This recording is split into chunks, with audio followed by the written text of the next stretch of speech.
Lakers Nation, what is going on? So in today's video, there's something that is very important that I need to address, like very important, right? And this is coming from an insider slash Lakers beat reporter, and I'm not really sure how I feel about this, but it's involving the center position and what is really realistic, what's out there for the Los Angeles Lakers to address this offseason. But before I get into the video, guys, and break it down, I'd really appreciate if you could do me a favor. Help your brother out, Mr. 81, by liking the video so my channel can grow. Helps the algorithm a lot to reach it to a big audience. That way YouTube could push it. Make sure you guys subscribe as well. I'm really trying to reach my next milestone. My goal is 4K subs, so I can't do it without you guys' support. I love you guys. It's been a journey. And also, turn on the notification bell so you guys stay notified or updated whenever I drop videos. In general, pretty much post daily, if not almost every single day, 365 days. So if you guys don't have it on, then you're not going to be able to see my content. So that's just very important.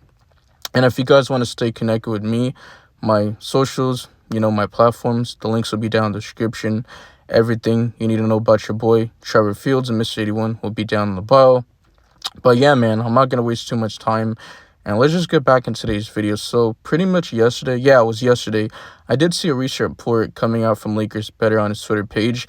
And this is according to Jovan Buis. So he says he thinks Clint Capela, who's, the backup center for the Atlanta Hawks, right? He's potentially the center that the Lakers are most likely to land this offseason as a free agent. He's expiring. He's like 31 years of age.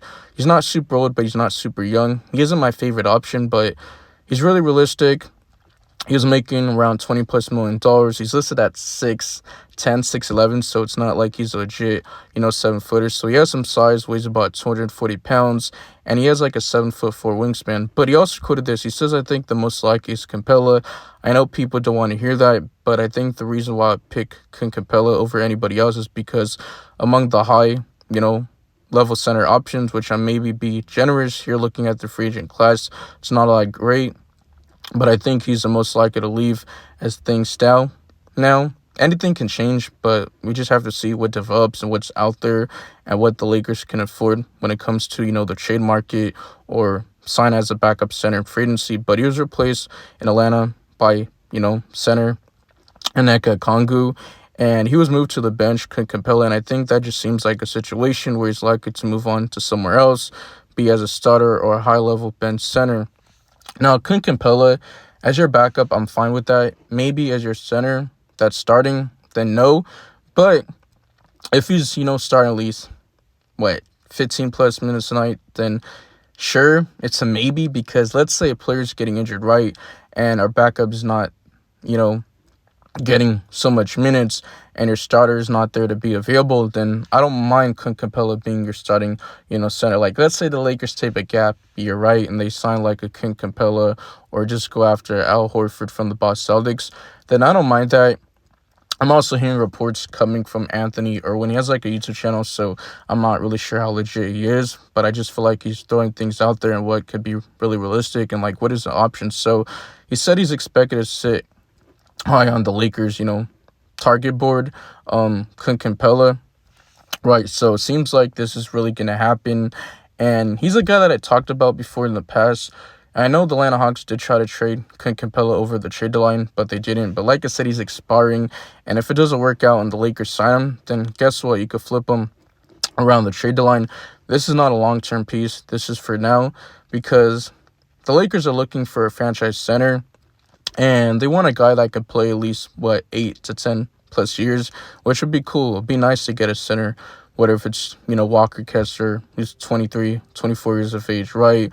Or re-engage in trade talks and go back to Charlotte and see if he could get Mark Williams, because his trade value did tank since, the trade was, rescinded and he felt his physical. He's young. He's a player that can be your building block in your franchise center. I don't think the Lakers need that type of skill center. It'd be nice to get a center that could just dump the ball down to and go to work, right? To take pressure off LeBron James, Luka Doncic, Austin Reeves. But most likely, if not more, the Lakers are going to get a center that just going to rebound, crash your boards, protect the rim and play solid defense. That's all we need, right? And if you actually think about it and put, context into it, Austin Reeves is going to be our third option unless they trade him, but I really don't see the Lakers trading him. And keep in mind, if you get like a Mark Williams type of center, then most likely how many field goal attempts is he going to get? Because we just need a center that could just be near the rim, around the basket, and just be a lob threat. That's what you're looking for, Luka Doncic. Pick a roll. That's what he loves to do, get in the teeth of the defense, dribble drive, penetration, and have the defense collapse and just, throw the lob right. But I feel like the center position is really a necessity. That's what I was trying to say, right?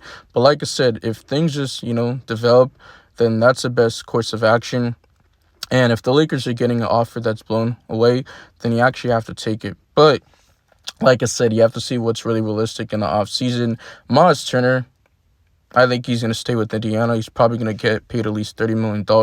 I think Indiana might even give it to him, but I'm hearing reports that, the Detroit Pistons are really interested in him. You got Naz Reid from the Minnesota Timberwolves, but he has like a player option, correct me if I'm wrong, or he's like an unrestricted free agent, but they're probably going to bring him back. I know the Detroit Pistons are showing interest in him as well, so we'll see what happens. I know Clint Capela isn't the best option, but if you can pull him off and get, like Al Horford, then I don't mind it, because I've been hearing reports that Clint Capela can take, the taxpayer MLE, which is worth about like $5.8 million. Like, let's say for argument's sake, right? Our team offers him like $7 to $8 million, but most likely he's going to be their backup center, because let's just be honest, a lot of teams already have their center. I know there's teams like the Golden State Warriors that really need a starting level center because they go small with Draymond Green, and Kevin Looney is a free agent, but he's undersized. He's like 6'9", weighs about 223 pounds, so doesn't really have, the size and weight, but that's just my personal opinion.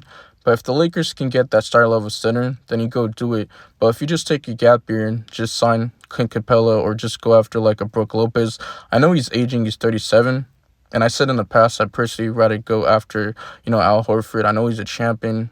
So is Brook Lopez, but, Al Horford hasn't declined as much as Brook Lopez. I'm just being honest. I'm being optimistic as I can be, but that's just how I feel. Now, I do want to mention, Clint Capella stats for, the Atlanta Hawks this season. I'm pretty sure he only played around 55 games, started, 41 of them, right? So, here is his, stats.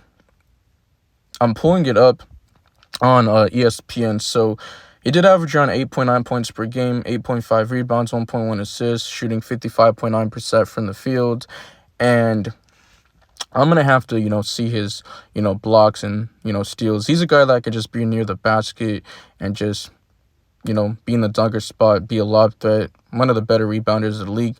He's not really a guy that could just self-create. He's going to have to get, set up.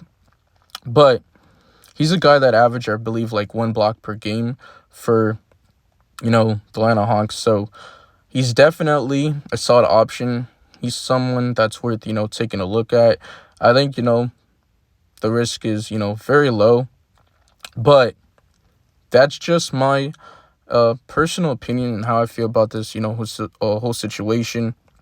So, yeah, the average 1 block, 1.1 assists. So that is pretty, good for a backup center. And I know they want to go with, an Eka Congo. He got Jalen Johnson in front court, but he missed like the remainder of the season due to injury. So that's what I really got for today's video. Let me know in the comment section if you guys agree with my take. Do you guys like it? But more likely than not, the Lakers are going to have to trade for center, whether if it's a Nick Claxton or let's say it's Daniel Gafford, but most likely we're going to have to overpay. Like, if the Lakers get their franchise center through the draft, or they keep their 55th overall pick and get a center and just draft him, or move up in the draft, and let's say they move into like the top 10 or just in the first round or top 20 and they get their franchise center that way, then I don't mind it. But what the Lakers are really realistically looking for is like a vertical, lob threat, high flying center that could just jump high in the air and just be your lob threat and just, rim run, because that's what we need. We need somebody that could just set tough screens and do, the dirty work, right? So that would be very nice.